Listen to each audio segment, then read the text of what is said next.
So and here we are live, but we're not starting the show yet. We're gonna wait a couple more minutes. Pre-show banter for the win. Pre-show.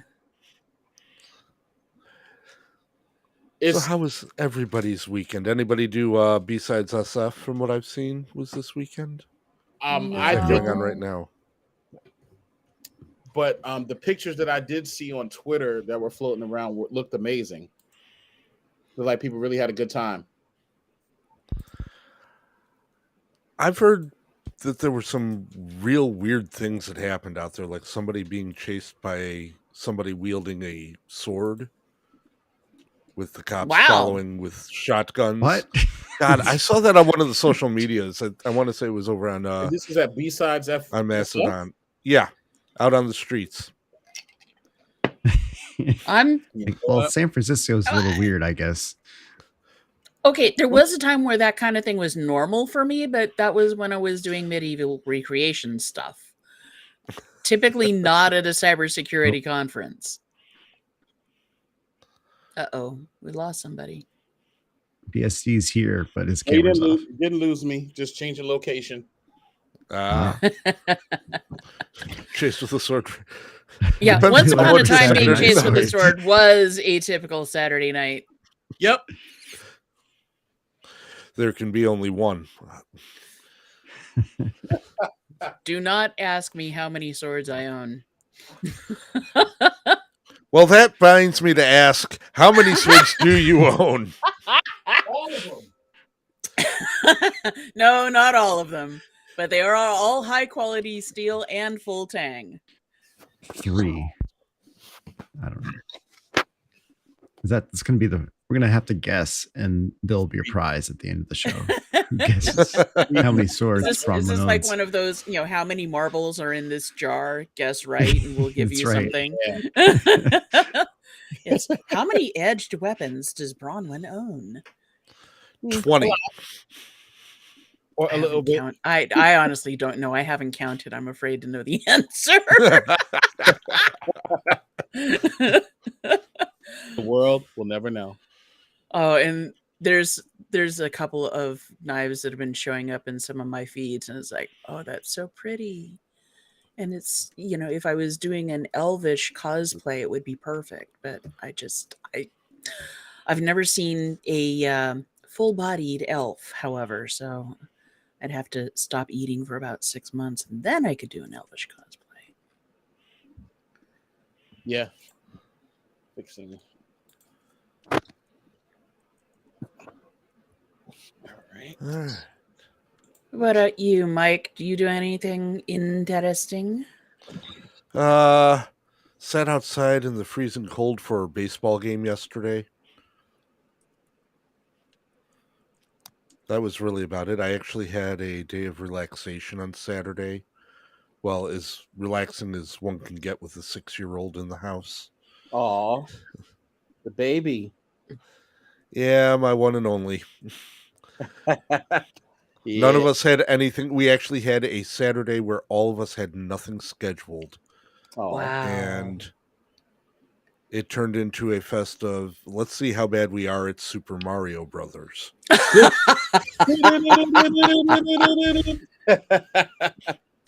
My daughter loves Mario Brothers. Like, I let her play Super Mario Kart. Mm-hmm. Like, I let her play any of the retro games that have no chance of ever getting online. So, like, she plays the original, like, Super Nintendo, regular Nintendo. I have even have her like playing around with the Atari right now too. She likes the Miss Pac-Man. She likes the little sounds.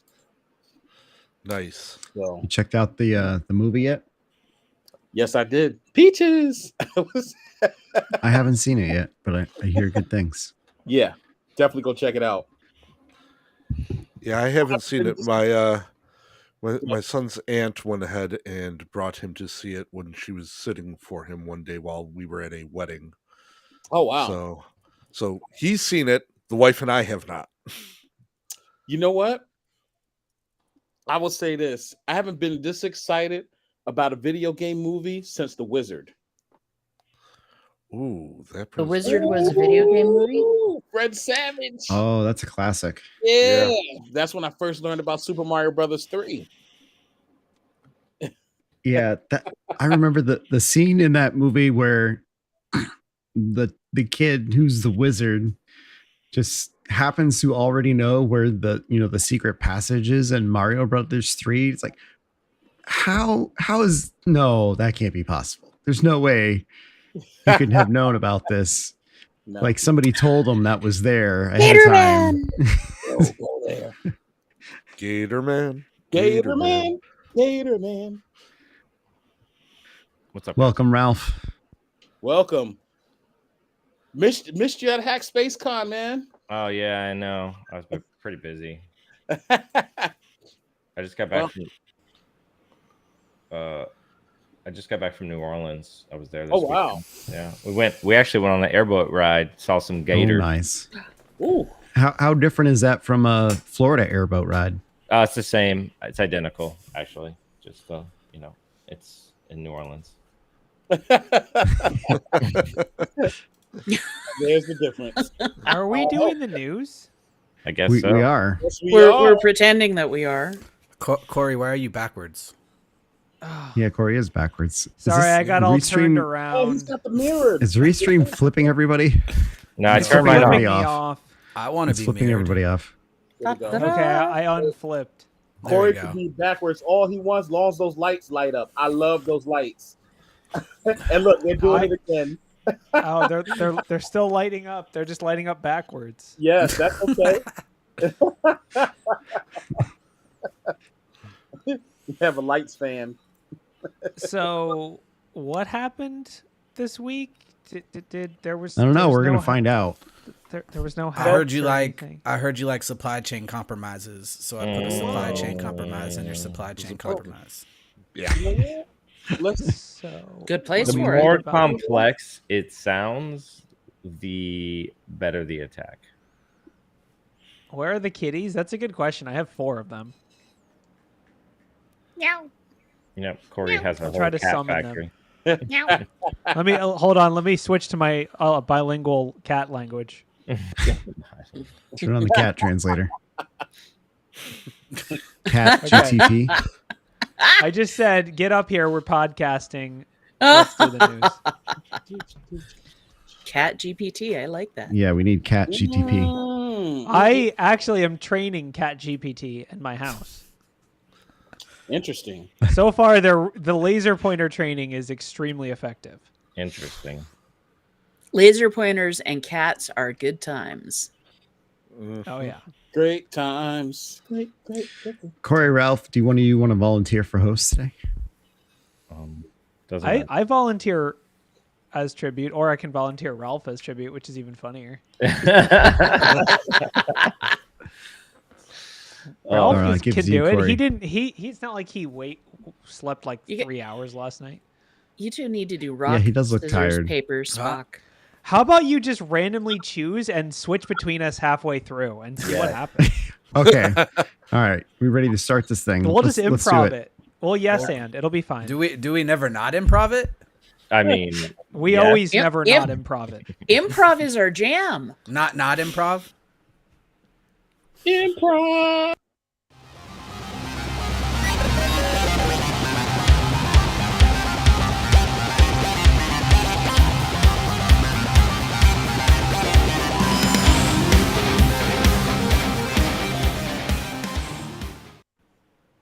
Hello and welcome to Talkin Bout InfoSec News. It is April 24th. and we are going to be talking about some amazing stories: the Pentagon leaks, the double supply chain attack. What else we got? We're calling that supply chain squared, and we're joined by an all-star cast / crew. We've got Bronwyn, we've got Mike, we've got Ryan, whose name is BHIS apparently. We've got Wade, and we've got myself. BSD Bandit. Hack the Planet. You know it. That's quick. Where's all the retro tech? I feel like I need more retro tech in my life. Oh. I think he's in the wrong room for that. You're not in the retro tech room? I'm in the retro tech room right now, so but I do have on me You know, I got Disappeared. He's gonna. I knew he would have an awesome thing to plug, and I just am so glad that he does. You just know, I set him up for it. out of inside. Oh, Commodore. Is that a Commodore 64? Before. And but the Nice. cool part about this in the back is my floppy emulator. So all of my games and everything are on a micro SD card now. Oh, I never thought I'd be so glad to see a floppy emulator. Yeah, floppy emulator. So, and I have 32 gigs of disk space on here with all the Commodore 64 games. I love That how is the awesome. keyboard's blurred out. But It the looks floppy like emulator isn't. it looks I like know. straight up. It looks straight up like awesome hacker gear. I love it. I love it. I love it. I don't know why this thing blurts out, but oh well. It's like, yeah, Commodore focus 64, on the censor floppy. that out. Find the face. Focus on the floppy. They're gonna emulator. try. goodness. They're gonna No, trademark no, us. no. 2 and Now we got 3. traction, folks. There we go. Oh, Oh. oh man, they don't make keyboards like that anymore. I know. now right? you're mirrored too. Yes. Yeah, he It's is. so beautiful. Oh, I love my. I was trying to figure out this Give me keyboard. PG-13 BSD. Come on. All right, I was- think we're jumping the shark. We're jumping the shark. Let's get back to Jumping the InfoSec. Yes. All right. Okay, so I guess first story, let's go with the first one on the list, which is what is the damage of the Pentagon leaks? Ooh. Ooh. Did you? Other than making Discord look bad, which it already did. Oh, that's the wrong window. Uh, I lost my windows. Oh. Hold on. Oh, Let me my find, goodness. I thought you were using find a the Mac. right one. This Talk article amongst is from yourselves. everyone's favorite website, pwnallthethings.com. That's why I go there for all my InfoSec news. yeah. So this is, I believe We are this is there a, now. let's just caveat this. This is an editorial blog opinion piece. This is not necessarily, it says it's a reader supported publication, but I feel like that just means it's a blog. I don't know what that means. So basically they run through the leak itself, which is 300 photographs taken from the daily briefs, which is exactly what John said last week, that he suspected they were daily briefs.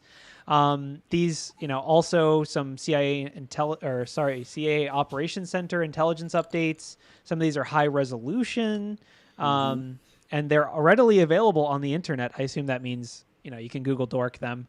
Some of them have been modified already. There's some Ukraine military intelligence, but it's very short-lived. As we know, the drones, they move around quite a bit. So, I think it's basically the upshot of the article is pretty much that it's politically embarrassing and not that big of a deal. Kind of just like on a geopolitical scale, America looks bad, but beyond that, there's not much of a damage. And then on the other side of foreign intelligence, we've got much more, I guess. The article terms it as fragile and opaque longer-term damage, which is actually pretty eloquent, but takes a little bit of time to kind of sink in there. So opaque meaning we probably won't get to see the full ramifications of this, but obviously foreign intelligence, if you're a CIA agent embedded in Morocco or something, you're not like, oh, some kid posted to Discord, I'm going to burn this 2-year-long operation. Like how would you... That's the tough part, is realizing what is the damage of all the intelligence that was exposed and how deep did it go. Did this article cover how Russia tried to claim that the whole leak was a fake? Yes. It does it. I didn't read this one, but I've read other places that they're just like, oh no, none of this is real. This is all just government plant type of deal. False Yeah, flag. but Yeah, they the basically... The Russian disinformation engines are on overload. They're going everywhere. They're doing all kinds of stuff in Sudan and in other parts of the world.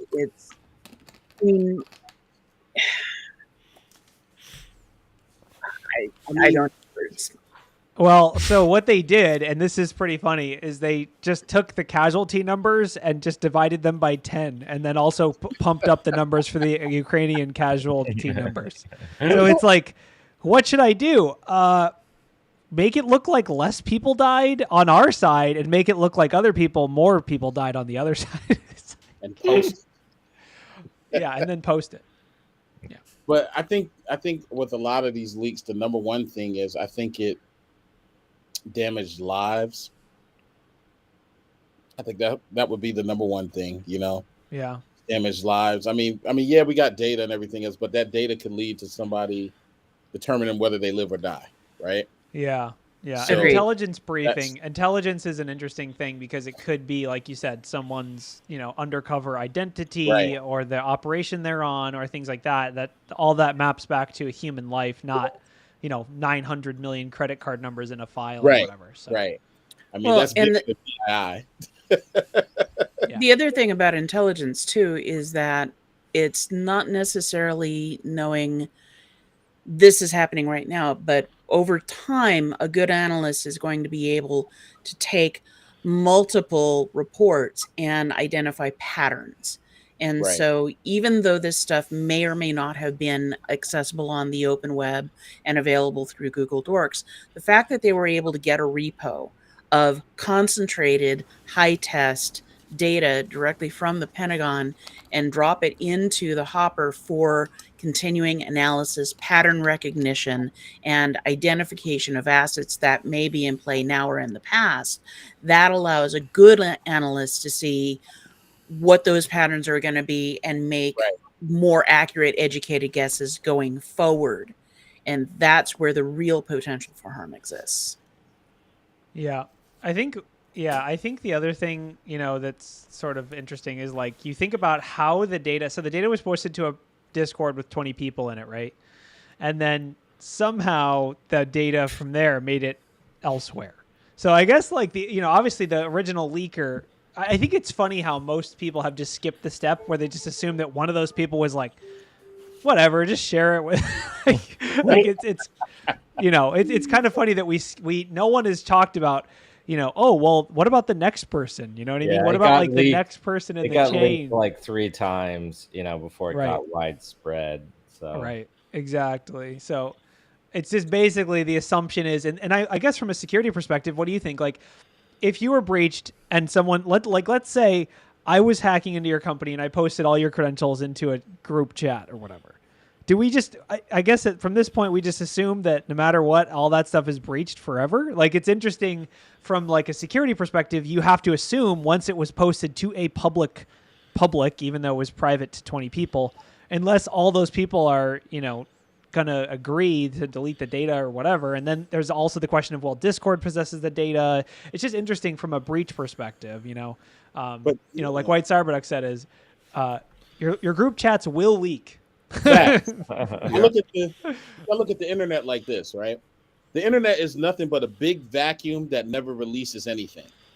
It sucks everything in and it's there forever.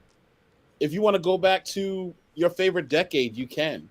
If you need to find software from many decades ago, you can with archive.org or even IRC. You can go back through old IRC logs still. So I mean, always, if you're on chats or whatever else, always, yes, it is. The internet is the black hole. Always speak as if this conversation will never be erased, because that's what's happening. Assume your FBI agent is listening to you all the time is what I like to say to people. That's Yeah. you never. He's Even like, you word to Googled word, this right? like 4 times. How do you Yeah. not remember the answer? You've already searched this. Like the links are all, if like the meme is like, you Google Alzheimer's and all the links are purple. That's not good. I haven't heard that one. That was pretty good. Or I could go or speak in a retro format of always pretend like your mother's listening on the other end as you're talking to someone you're not supposed to be talking to on the telephone. Mom, let me prove to you how cool I am. I work for the government. You can Let me believe tell- it. Never go on an Xbox Live chat. I'll tell you that right now. Nobody there believes any of this. Yes. Okay. So I do always wanna- ask the people listening in if they think my life is more interesting than I do. So one thing I wanted to cover, because it kind of ties in with the Russia thing, Yeah. or like, so Tucker Carlson, bye. Should we talk about that? Is that it? This is like that's like the most like so okay to go. Let's go. I Let's go more meta. So Okay. who's gonna resign out of all of us? Who has lied the most? most. Who is out of all the hosts of the news? Is it me or is it John Strand? You see, I'm going total conspiracy on this. All right, Don Lemon was fired from CNN today. My theory is that Don Lemon's going to Fox and Tucker's going to CNN now. It's like wife God, swap. I They're gonna hope make not. The is it whole gonna- switch. Okay, Oh, is it gonna wow. be? Is it gonna be like a wife swap type of reality show? You know what? It could be If This it is is, surreality, not Netflix is getting reality. the rights right now. Dude, They're I didn't Netflix even already see this has the Tucker. rights. I didn't even see this Tucker Carlson thing. I had to Google it as you said. Yeah, no, let's not get into it. It's just mostly, if you lie on the news, you get fired. So I'm worried that I'm going to get fired. I'm not Yeah. intentionally lying, but I'm an idiot. This isn't the news. We're talking about the news, though. You're Remember, the it's like smartest way idiot different. I know, Corey. What are you That's talking true. about? Way different. Thanks. You can subscribe to my Totally Not a Cult Patreon. Speaking of things that are out of Jay- control, did you guys see the hacker group names? Yeah. Oh, So- dude, I can go off on this stuff. This is my So favorite. Wade, yeah. take us in. Take us in. All right, So- hacker group names are not out of control, right? Or do you want? Do you want Man, I No, hate tracking. yeah, let Wade do it. He's the Wade, threat. all right, take it. Wade's the threat intel. Just go full like blue team rants. Just full open blue up. team rant. So why can't MITRE just take over like what they did for attack? Just take over like attack names or like threat actor names. Can't we do that? Can't we just share that? Go down the line. The next Freaking name. marketing, right? Marketing. So I will give CrowdStrike some like clearance. Like I know when you say like fancy bear, okay, bear Russia, okay, but I do not know what like mint sandstorm or like You never heard of Darude Sandstorm? that, dude. That is exactly what I was like. Why didn't they use Darude in there? That would have been perfect. So pretty Yeah, it sounds much more like a porn name Microsoft than changed hacker all of name. their dude. Microsoft changed all their hacker names because they were element based. They were running out of elements. I'm gonna assume that. That's probably not. I think that's what even the article says. And How so were they? now, Wait, okay, so wait. Yeah. Hold on. So okay, they were using no adjective or anything, just No. element names. just elements, one which by kind one. of sucks, right? So It's they hard wanted to, capped at what, 250 or something? it says I think it's less than that. I think 118. there you go. Corey didn't take chemistry. There's Neither way did more I, though. elements than that, dude. Don't Oh gosh, let me Google Just start that. inventing them. Someone- That's what they've someone been doing. Google. They've just been. I mean, okay, no, I'm not saying like. adamantium, Unobtainium. Yeah, like what about adamantium or like what is it? Kyburn. Yeah, come on, like, come on. So I will give them props because like the new naming scheme, right? You can quickly identify like what the threat actor is, what group or what their goal is now, which is a huge step up from just remembering a regular element. But though changing it up is gonna require a lot of work for a lot of intel teams. It's not gonna require a bunch of work. You're gonna have to do a little like scraping of code of all of your notes and stuff, but we just need to get on one page, and that's exactly what the article says. One page of all the attack groups. Everyone have the same name, but it's never going to happen because people love marketing. Oh, but And I got a really good idea. There's some really good shirts out there and Oh, really cool just things. just do SHA Well, I think 256 it's- hashes. It's easy. Oh, SHA-256 hash of what though? Of their network traffic? No, just a random hash. It doesn't matter. It's going to be unreadable. I'm just could kidding, you? but- Could you? No, I love it. Could you imagine all of us just saying hashes? Oh yeah, group number. Just, Groups No, wait. 52A 30. Yeah. It would just be the last three digits, though. It would why can't we just like Russia attacker 5? Like, One of the things that Andy does mention inside of the article, though, as far as getting all the names together, is that the hidden attribution stuff. So, say CrowdStrike knows this, but they're not releasing this and this, so that way Microsoft can't exactly line up this group with this group and this group with this group. That it's something that I complain about all the time. The hidden secret sauce is why they can't go ahead and all agree on a naming scheme, because nobody can prove that they're seeing the exact same group with 100% accuracy that another threat company is seeing. Okay. Heck, We have sometimes we can't even prove that I'm myself with 100% accuracy. That's Yeah, because you're so- not. we have an amazing suggestion by Rayner in the chat, which is that we set up a website where the threat actors have to register for their. This is not a trap. we is let for them the pick better. their name. We let them You- pick their name, but then it's a 2-word name. and one of the words gets taken out, and we put something funny into it. So for real though, I will say, like, some journalists out there, like, go and just start contacting these groups and ask what they want to be called. Yeah. I know most of them are going to be racial slurs and other inappropriate things, but like, it would be so funny to be like, oh, we're fine with Typhoon. I you will. know, The unicorn Shadow or whatever. Okay, the Shadow Brokers, that was a legit name. Whoever decided to pick Shadow Brokers and even did like the video game reference to Mass Effect, I was like, props off to them, because that would have been an excellent handle for somebody. It should just be like a ultimatum about the names. Like, if they don't pick a name, then we're gonna name them after a Starbucks latte or something. Oh, I love it. Not do you hear Java Chip just cracked? Yes. Dude, I just got Also- popped by upside down white latte or whatever. Oh my god! Hold the He cream. got broken by Crunchy Ribbon. Only one shot. I will say, As honestly, long as for you me, didn't get popped by soggy ramen. yeah. For me, I Fluffy always get unicorn. I get a lot of, like, I think that take the animal and then apply an adjective to it, because there's not infinite, but there's effectively an infinite adjectives. So then it'll be like, fuzzy bear, fancy bear, angry bear, whatever. Like, I think that's fine, because you get down into the weird ones, you're going to get like some, funny random, like, sleepy bear or whatever. It's like, the 12 dwarves or the sleeping dwarves. Whatever. We just go. I agree, and I agree with you. If you can do a naming scheme where you can quickly identify that, where Microsoft's you do have to do a little bit of studying, but honestly, if someone mentions a bear or a panda, okay, yeah, they are the same. But if you say panda, almost anyone's gonna think of China, right? Where Exactly. bear, but like, what would you when I say tiger? Do you automatically think of India? I don't. I do, know, but I'm If weird. I You say do? Okay. typhoon, do you think of China? I mean, no. the other funny thing is, like, the how many, like, when there's a new country, like, because how long is it going to take until we have a country that's set up just to protect threat actors? Like basically, like, you have the Sea World or whatever it was, or Sea Land, that was like an island off the coast of the UK, and they like registered as a sovereign nation or whatever, but it was never a real thing. Anyway, I'm sure threat actors are looking to buy, like, dude, North Korea is going to buy like some African nation with Bitcoin once they can. Like, once that becomes an option, and they're like, we've bought a small city state, and now it's like all the hackers live there. We just live there, just Our bare metal laws or do not. Yeah, our bulletproof laws servers allow. everywhere. We don't care. We just keep hosting it. That entire IP space just gets completely blacklisted from the entire internet. Whatever they. But they're buy. a sovereign nation, okay? Listen, there's that they live there. They live there. No, I know.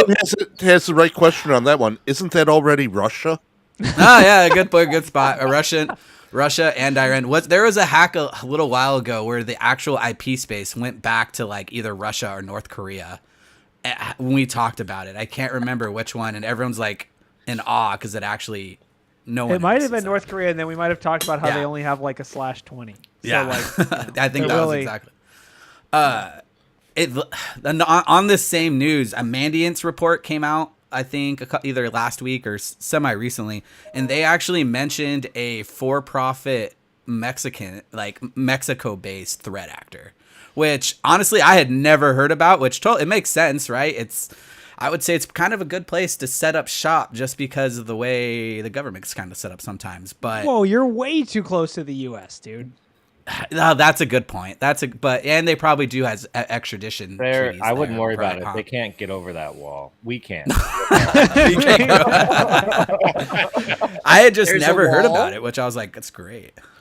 So okay, so Wade, you also while you're on the mic, you mentioned supply chain squared. So Squared.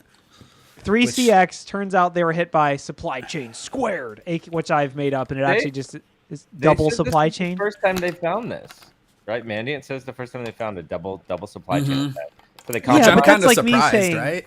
I mean, okay, so what does that mean? What does double supply chain mean? They It means compromised. they were double dog dared to Yeah. breach them. They compromised another company. I think it was like another software company called like Trading X, I think is what it was called. Yep. And then once they compromised them, they compromised the software packages, which they'd in turn one of the employees at 3CX downloaded, and then that compromised their system, and then they compromised 3CX, got to their dev systems, and then compromised their software, right? So it's kind of a spread. So You think So 3CX was just like, great, we don't have to worry about this. This wasn't us. This was X-Trader. yes, well, I mean, Here's Oh my god! Yeah, they're like, blame oh, shifting thank God, here. we're idiots for allowing unrestricted software use. We didn't actually get hacked. and they were in there for a little while because it's not like they just immediately got access to the build pipeline, right? So Yeah. Well, and it makes it's like So it's they did a- distribution. Yeah. This is something Yeah. that I've actually had to deal with at my work because of the trading technologies stuff.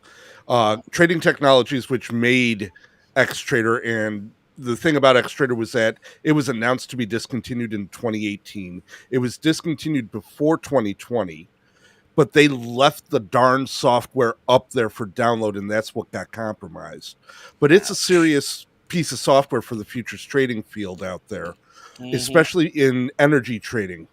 So they're starting to find few more companies that seem to have gotten hit by the trading technology side of this double supply chain So than what was originally thought.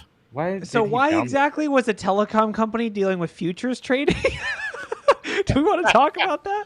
Yeah, Like, why did he download this? Is it Like, was okay? on Let's be real. It's a personal- guy Side day hustles. trading. Side it's hustles. a guy. Exactly. Exactly. Is it actually? I Yeah, mean, is no, that what- that's what I would guess. That's an easy that would one. be that would be my only thought on it all, because it was the 3CX employee. It was his personal machine that was the breach point. Oh, okay. I didn't see that. Wait, part. wait. Okay. Yeah, Kim Zeider's article has a beautiful timeline laid out inside of it. I was So reading what it was earlier the today. jump? How did he jump from personal machine to the Impress? I did not see how they figured that one out, but it was being said that it was this guy's personal machine Flex on again. it. Could you imagine I will working see for if I a can company find that. and then Mandiant coming in and be like, "We need access to your personal computer"? I'd be like, "Nope, no, erase. Throwing the hard drives in a microwave. You're not reading that thing. There's stuff on there that no way." Your I would never browser let them. history gets part of a legal proceedings. Oh my god! Could you? Oh my. Worst case scenario. No They're one. like, sir, he Googled it 7 times. It's considered to be aggravated assault at that point. Now you can't prove that. I mean, so I mean that goes back to like security control for if it was a VPN or however, right? You should enforce conditional access, not for device conditional access, right? Yeah, I mean, I will say if they allow BYOD, which unknown, then the D is compromised, you're gonna get in. I mean, it's gonna happen. I don't care how much conditional access you do. It's gonna happen. Like, Well, yeah, okay. How So often in do you the- guys see that though? Like, how often do you see actual BYOD deployed? But Like, hold I've on. never been- How do you Okay. deploy a BYOD though? Right? Like, what is your deployment technique? The way I've seen it for the most part though, is it's some kind of VDI style setup, right? Yeah. Okay. All right. So what happens is that instead of like putting a VPN software and all this other stuff on the host, it's just a website. Citrix is one of them. Horizon's another one. So one of those VDIs, and then going from there, right? So connecting. yeah, once you're on the machine that logs into the VDI, it's all over. I mean, Well, there's yeah, okay. like- So then, but yes, it's not quite though, right? Just because you're on the VDI, so now you have to manually work your way through that system. It's not like it is there, right? So now you got to move files, you got to compromise that host, right? But the it's whole point initial of, access is the point. yes, it does give them initial access to a system, but now that's when your endpoint detection, like that VDI, should be like the most secure of the most locked down, right? Inside the environment, but Yeah, I mean, I guess like for listeners or for people that are wondering what they can do, number one, if you use Trading X, don't. And It's definitely too late now. It's too like late. if you're using this product, very much, call someone and have that inspected and all that stuff. And also, I think from the BYOD perspective, typically, that environment is done commonly when there's not heavy monitoring and control. That's why it's a BYOD environment to begin with, because they don't want heavy control over every employee's setup. So, I mean, I think it's, Or BYOD is done a lot when the upper management or owners are cheap and they think that they're going to save lots of money, and they don't realize that they've just opened the door wide to anyone and everyone who wants to exploit them. All right, It's so ignorance and avarice. Bad combination. So That's to basically answer the question as to how it wound up going through, this employee in 3CX has said that they have no idea why the employee had this Xtrader software on their machine. The Xtrader software breach wound up being a backdoor. So basically what they did was they went ahead and they snagged this guy's login credentials when he went ahead and either VPN'd in or remote desktoped in, and the guy was an admin at 3CX and had access to the software builds there. And that's how they went ahead and got into 3CX, got into the network, and then planted in their backdoor into the 3CX software. Right. Yeah, it's exactly, that would have been my guess. And then it comes down to, if whatever your security plan is, whether it's BYOD or user-owned devices or whatever it is, you have to monitor the points of ingress and monitor them for malicious activity. Like when Bob admin starts logging in, and making software changes, that's when you need to. Bob admin shouldn't have a VDI, right? Like you have to isolate. Well, he didn't. He didn't. They stole his creds, and then they used him on a well, no, channel. I'm just saying, like, if you were to like engineer this, right? So BYOD isn't like horrible, right? If you do this, that doesn't mean you're totally going to get hacked every single time, right? But you just have to set it up, and that goes to like, how much money and time do you want to spend setting up this environment to actually make it isolated, right? But you should assume that everyone who's coming in the VDI is the least privileged kind of account, right? The minimal activity possible. Yeah, I mean, it's like in my blog post, like the browser not a safe space blog post talks about data leakage between personal browsers and corporate browsers, and like that basically, if I was a security program designer, I would be saying, let's assume all of our employees' machines are compromised at all times, period.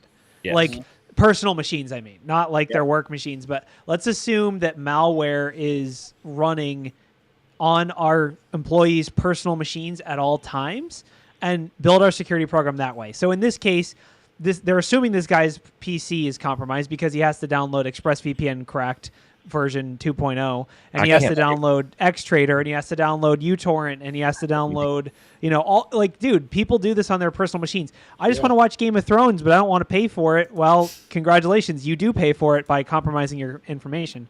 But basically, then from that point, you monitor that usage of that person's credentials. You enforce MFA. You monitor the software repositories. Like you basically have to monitor the ingress points from the personal machine, how that can be abused. You basically just have to assume that BYOD is compromised by default.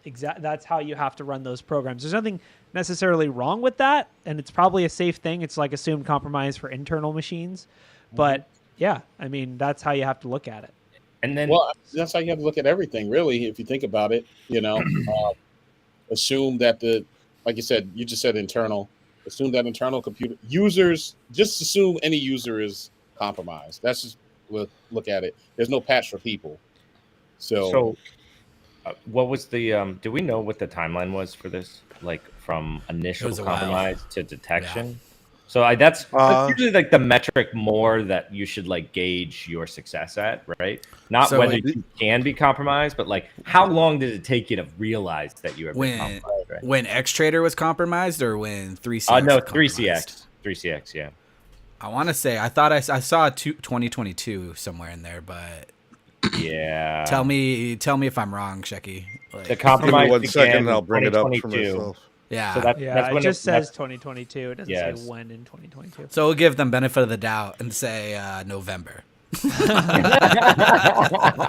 a long, but that still beats the mean time of detection by a lot. So even if you just say that. One other thing in this article that they kind of talk about a little bit further down is that these attack groups are starting to create Linux-based malware, right? Yeah. Yes. So targeting more developers and like kind of going outside of traditional Windows wheelhouse. And as we all know, the Linux space it doesn't have the same, EDR that necessarily the Windows hosts do. It's not tuned as well. And additionally, a lot of people deploy Linux hosts where, they have lots of privileges. I mean, immediately they have sudo privileges to do whatever they want on the device. And even while you can lock down a Linux host, maybe more, I'm going to say that in a maybe stance, it's a lot of work, and it can be very difficult, just as well as doing like application whitelisting with Windows. And as well as Macs, right? And I think that it even mentions that like both the malware is made for Linux and Macs through targeting people with job postings, which both of those are huge holes, I would say, for the blue team. Windows is most people are very experienced with it, and you could easily understand what's going on. But once that Mac and Linux comes in, it brings up a whole nother shitstorm. I think the biggest thing, I think when you get out of the Windows world, you lose the EDR.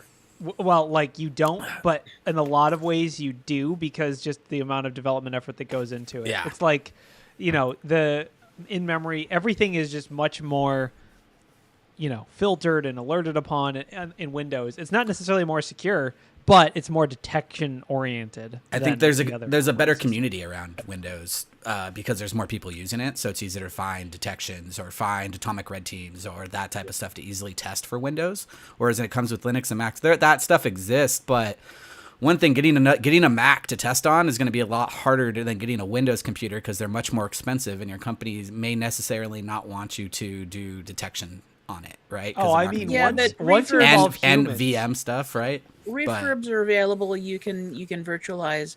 What I find interesting, though, is that the fact that the malicious actors are going now after Mac and Linux systems, it's reflecting a maturing evolution. I mean, Windows was, and to a degree is, low-hanging fruit, and predators, of course, are going to like soft targets.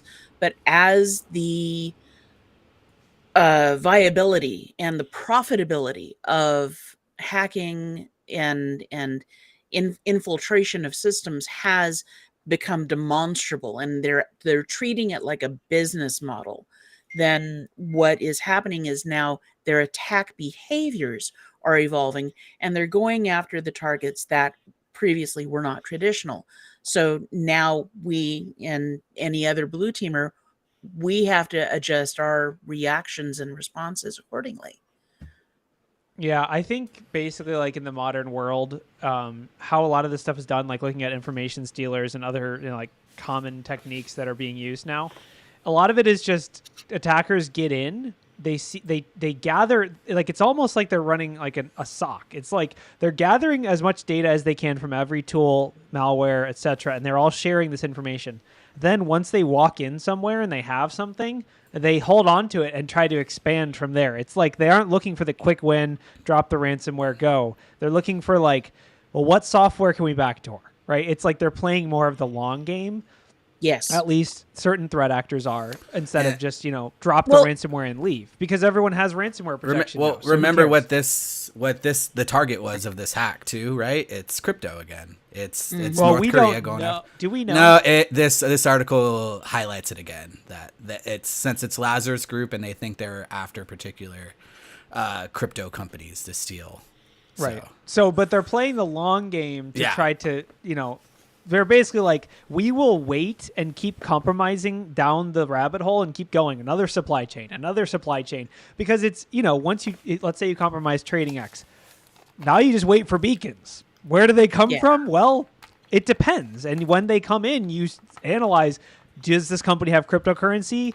Yes or no? And then from there you say, does this company have more software we can backdoor? Yes or no? And you basically just follow that flowchart down until you get to someone that has cryptocurrency, and then you're done. If I feel like I'm about to say this and John's going to come on and just immediately mute me, but this is I feel like this is kind of your thought on threat actor profiling, right? At least understanding the basics. What is someone going to want if they're on your network, right? If it is your software and they want to push down, right, they're most likely not going to get caught, and they want to stay on there as long as possible. Whereas, if it's like you're saying, if it's ransomware, they're going to try to, from initial compromise to ransom, they're going to try to do it as quickly as possible usually. So building defenses around that a little bit, at least somewhere, and then thinking about those action objectives of each of those threat actors can probably help you out at least somewhat. At the end of the day, like you're screwed, but it's good to know where your golden eggs are and what these actors are looking to get out of you. Yeah. Well, and don't forget too, there are a lot of Mac users and admins. I know, I worked for one who still today have the attitude that, oh, it's Mac, nobody's going to go after that. There aren't any Mac viruses. Well, yeah, there are. And yeah, your systems have wide gaping holes you could drive a truck through. And gee, I'm sorry that you got pwned, but you kind of asked for it because you assumed that you were safe. And the whole security through obscurity no longer applies to Macs and hasn't for a long time.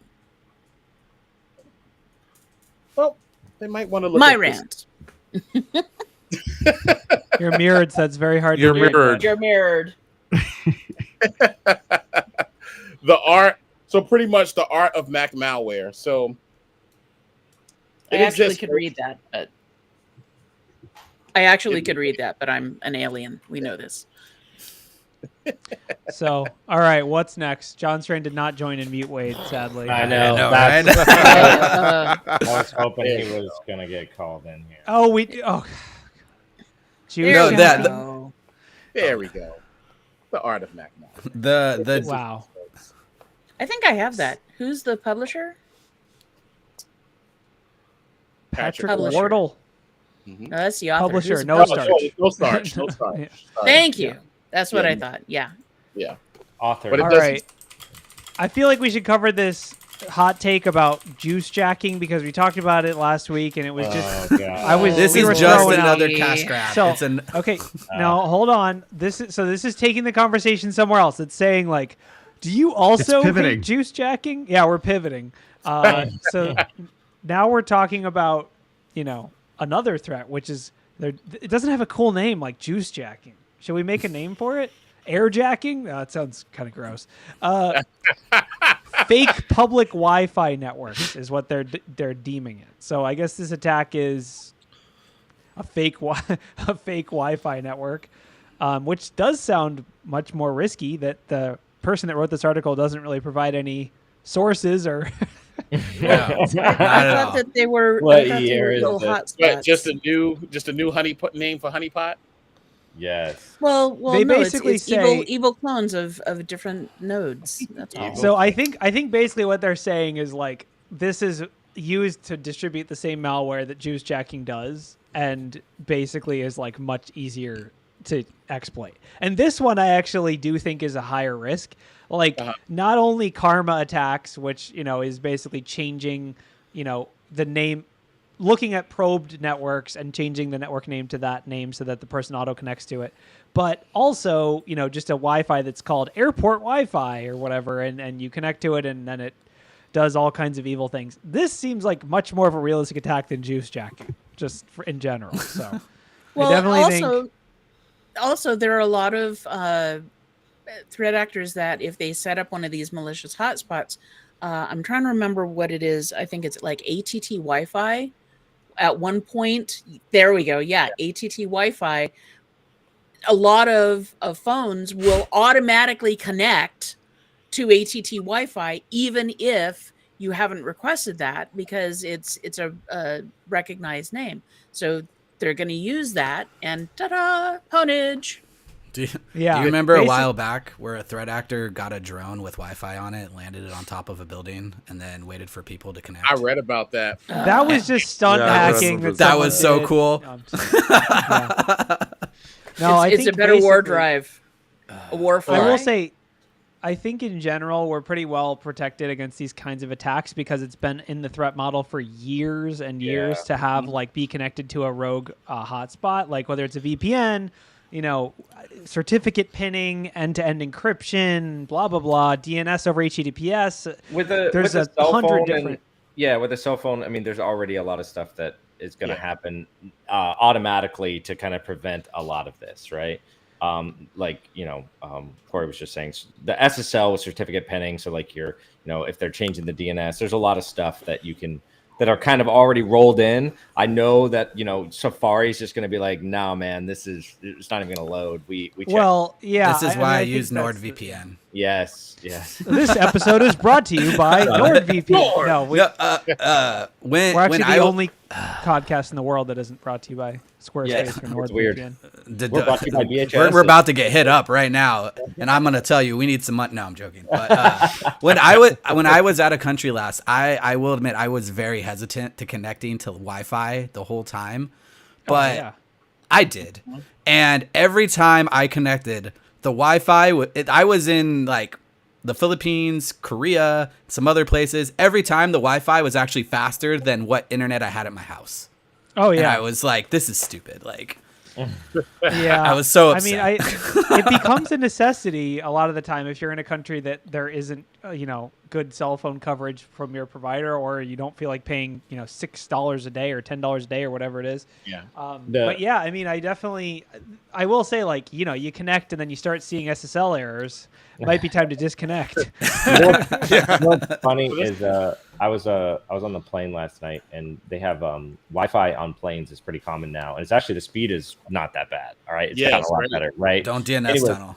But the interesting thing, it took me like 15 minutes to get on this Wi-Fi the last night because I had all of these things that we were just talking about, like VPN automatic, DNS entries, all this other stuff. You have to turn all of that off because it will only use its DNS to get, this internal IP address, so it can finally get you off. Once you're on the network, you can turn those things back on, assuming you actually have internet, or you paid for it or whatever.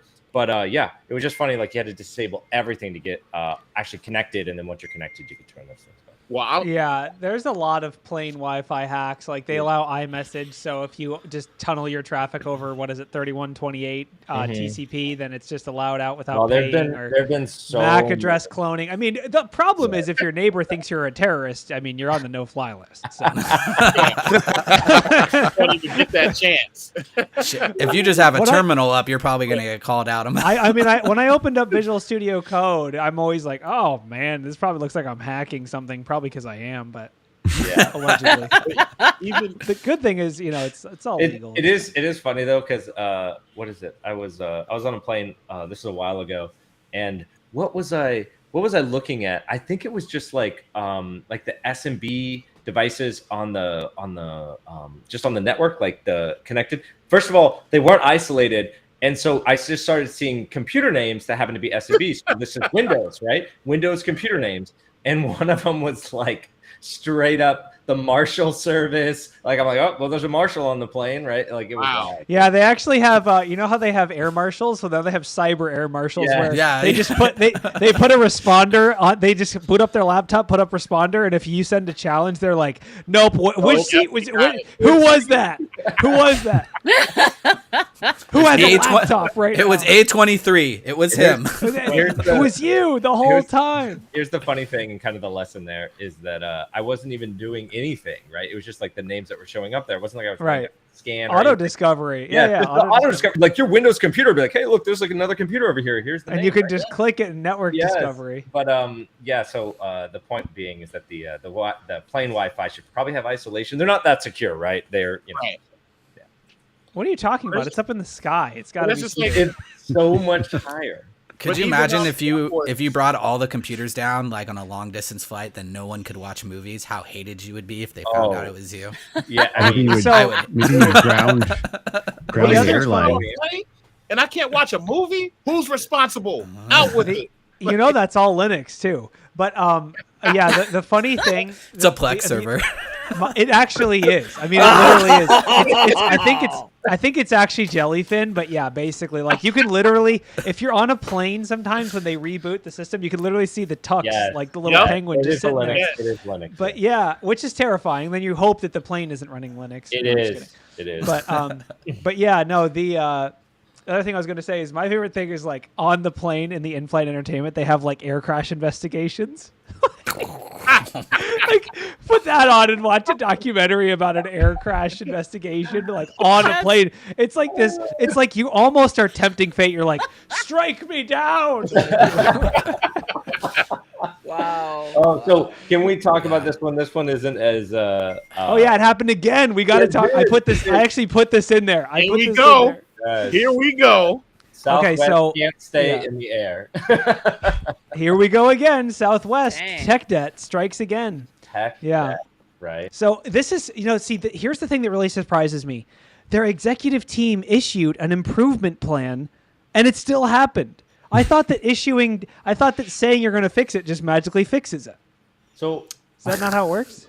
No, they blocked DNS at the firewall. That stuff kept going out to So- 888, and they were like, "What is this?" And just yeah, blocked either it. connection issue. Dude, is that actually what happened? No, it was a hardware failure, right? It said it was a firewall. It was something to do with the firewall. Yeah, but it was a change. hardware failure. Oh, okay.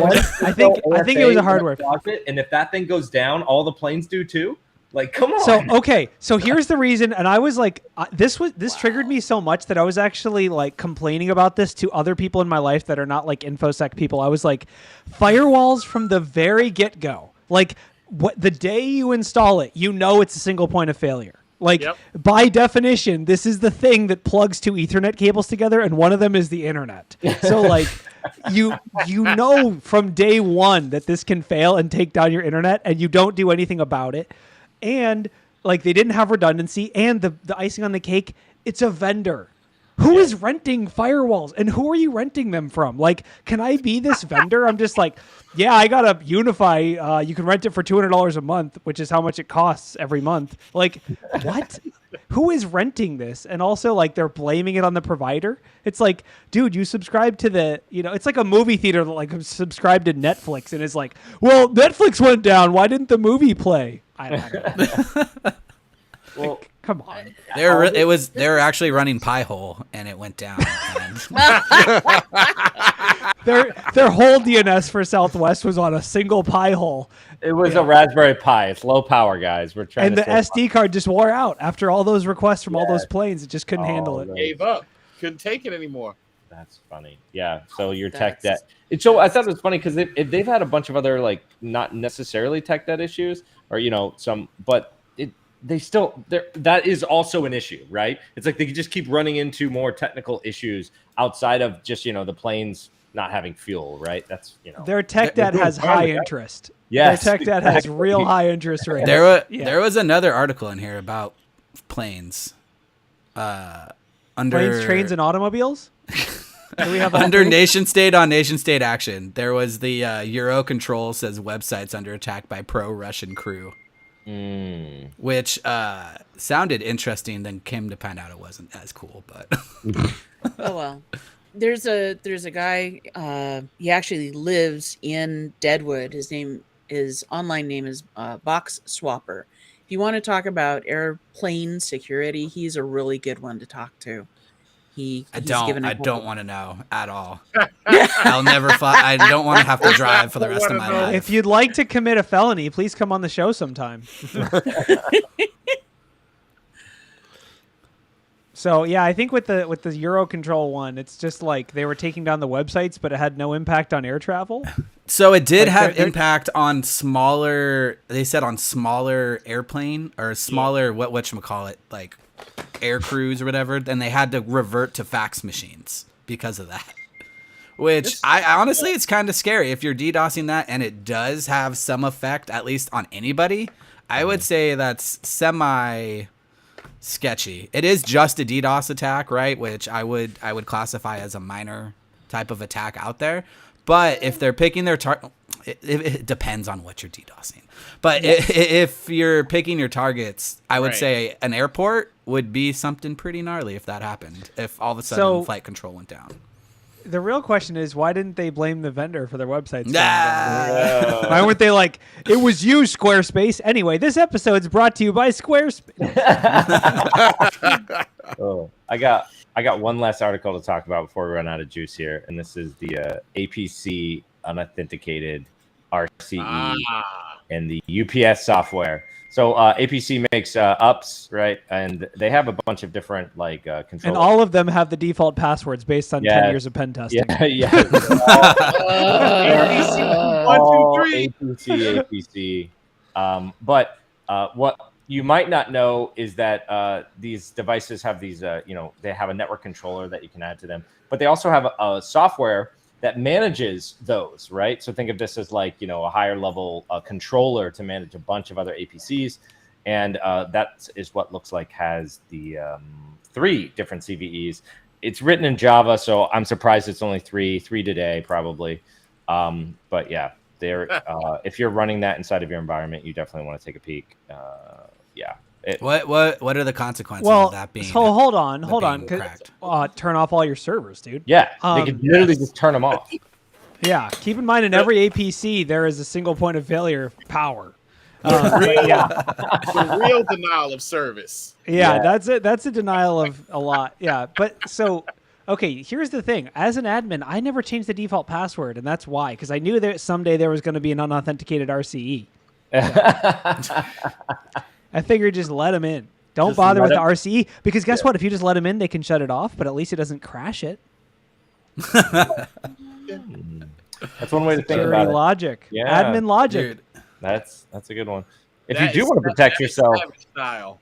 besides changing the password, you should also isolate these guys. Right? Like they're No, on their all whole the users network. need to be able to see the power usage of all the servers. I know. It's and then eco-friendly. you have one of these management controllers, obviously. You should isolate that as well, because there's probably only like 3 people who ever need to log into this thing. So true. I No, used to have to actually, log into every- one of those.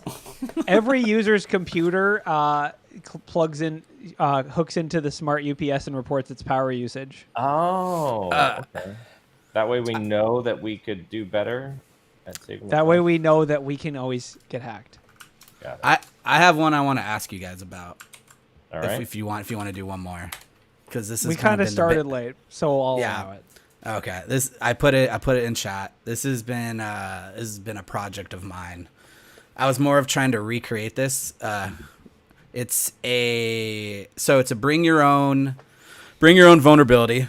They drop in a driver and use it as a EDR bypass. I like Have it. you guys seen this at all? No, but I want to use it. So I've already been trying and I've done it unsuccessfully. So pretty much Process Explorer comes in. It's this older version of Process Explorer. I have a version of it, but pretty much it goes through the Process Explorer. Then you use that in order to disrupt the EDR through the vulnerability. You could either shut it off, or I've heard there's ways of actually uninstalling it completely as if it was being uninstalled on purpose. And so you wouldn't be able to even tell with the anti-tamper. This gets me thinking a lot about, of course, anti-tamper stuff. And I feel like every EDR usually has some type of alert for this, but understanding how it actually works and how it alerts is like very important. And you should always try to do this at least a little bit on your network, or at least on your host, to figure out how that would get escalated and what it would look like. Because if you don't, it usually can lead to bad stuff, and then you never know what's going on. But how I know you guys say you can bypass most EDR stuff, right? Like Everything. Nothing can stop us. I'm just kidding. No, actually, no. EDRs are a huge thorn in our side that just consistently make our days hell. Yeah, I mean, I love this. I'm gonna try it. Because like this is, especially if you can uninstall, like who's gonna notice that one asset dropped off the list, right? Right. And this is also like, why would this also gets me, why would EDRs be able to turn anti-tampering off? I guess if you're trying to configure it or possibly look for bugs Client or something update? like that, client update, even then, like usually when you update, the anti-tampering isn't going to mess around with it. Like I've never seen false positives on an anti-tampering too much, but I have seen almost every EDR have the option to turn it off, which What about I've also never system? seen anyone actually turn it off. What about system updates? Not necessarily. Not even system updates. I've never seen anything. Shecky, have you seen stuff flag with anti-tampering before? Nothing that's been false positives. I mean, I've seen it when Right? I've turned it off on my own and everything. Yeah. But like you said, I don't understand why somebody would have to turn it off. I mean, all the updates that get done, everything else that happens in the background, and it still doesn't happen. And then even when, say, Corey or Ralph goes ahead and tries to get around it. We still don't know that they've tampered with it. Yeah. Yeah, I would say my guess is that it's a logic flaw in the EDR itself. That there's something like, process flow injection or something that leads to this anti-tampering mechanism being bypassed. That's my guess. But I mean, it sounds like a cool vulnerability. I'm assuming since Southwest published it that they've fixed it in their product, or figured out how to avoid it. But I mean, the whole bring your own vulnerable driver thing is it's an attack that we're very well aware of, and we try to use it as much as possible because it's very powerful. But this one I don't have a POC, sadly. Gonna have All to right, find when you do, hit me up. No, I'm gonna. Make I need to $1 put some fear into some people, so to let me log some other stuff. And there's nothing like a little FUD when you can turn off all the EDRs on anything without any detections to increase logging. If the answer is, but we have EDR, I have the solution for you. Yeah, there you go. Right. For a quick detection, I will say for this one thing, there's a couple ways that this bypass does work, but the main thing this particular article is cornered around is this driver for Process Explorer. So if you possibly ban the SHAs just for this 16.32, which are in this article, I believe, or you could theoretically protect yourself a little bit more, or at least protect yourself from that avenue of attack. It's a bad detection because it's atomic, but it's better than nothing at the end of the day. Yeah. No, I want my EDR to be bypassed as an attacker. So I think we're good to call it. Thanks everyone for coming. Thanks for being on the show, and I guess have a great week. We're not going to do a show next week. Yes, No. yes, programming note. Thanks, Corey. Yes. But So- if you are at B-Sides Charm, drop by and say hello to the people there from BHIS. Who's going to Yep. be there? Charles, you going to be there? You know I'm going to what? be there. I will drop by. Ian's going to be there. I'll Ryan's be gonna there. Be there? Ralph's gonna Jason be there? and John. John's going to be Jason there. and John. There's a whole Yeah. contingent. We're doing a lot of training there. So if you're interested in training, definitely sign up. Throw up the training. You No, don't Yeah, have like don't a, throw up the training. Well, there's also virtual training available too. So even if you're not going to be there physically, you can still sign up for some of the online training. Is there a virtual throwing up option? I'll Not be yet. there. Always. In That's VR. not unique to us. Okay, Come on. okay, good. Good. I'm glad. Oh, we don't have a little like add-in like we did with the t-shirts where it comes in the side. I mean, we screen. do, No, but I Ryan didn't. is- I didn't do Gosh, that. Ryan. Ryan, you He's- included he's the first busy. people's top button tag. I have just the again. link. That's all. You just messed up my analytics again. I'll be there. I'll be there. The what? Spiritually, Spiritually. encouraging you all. Yes. Oh, thank you. Hey, Corey, I'll leave you with one last piece of retro tech. My 16 kilobyte memory card for Neo Geo. Wow. I don't even know what Neo Geo is. Wow, Holy crap. that is seriously old school. It is a video game system. Oh, I am on a roll today. Here we go. That's the Neo Geo. Wow. Man, you're taking me down memory lane. How many games were there for this thing? Oh, there was a lot. Well, they were all enough to fill up a 16 kilobyte memory card. Yeah. Well, maybe. That is Depends, 'cause correct. some of the games save and some don't. But this is actually Samurai Showdown in Japanese. Samurai Spirits. In Japanese. Yeah. I'm a huge fan of like Japanese gaming systems. Because a lot of the games that you get that we get in Japan, you don't get in the United States. One of the There's a lot testers of at BHIS actually learned Japanese so that she could play games better with people Ooh. online. Yeah. Especially the Final Fantasies, they're very tough to read. Yep. That was one of the games. I, One of the I, games. I learned Russian so I could yell at people. It was great. Wow. No, you want to learn French so you can insult them and they think that you're being nice to them because Hey, they sound That so is I fancy. So I can order coffee. Yeah. All right, let's call it. All right. Let's Take do us it. out. Thanks for coming, Take us everyone. out. Have a good week. See you in 2 Later. weeks. Yep. 2 weeks.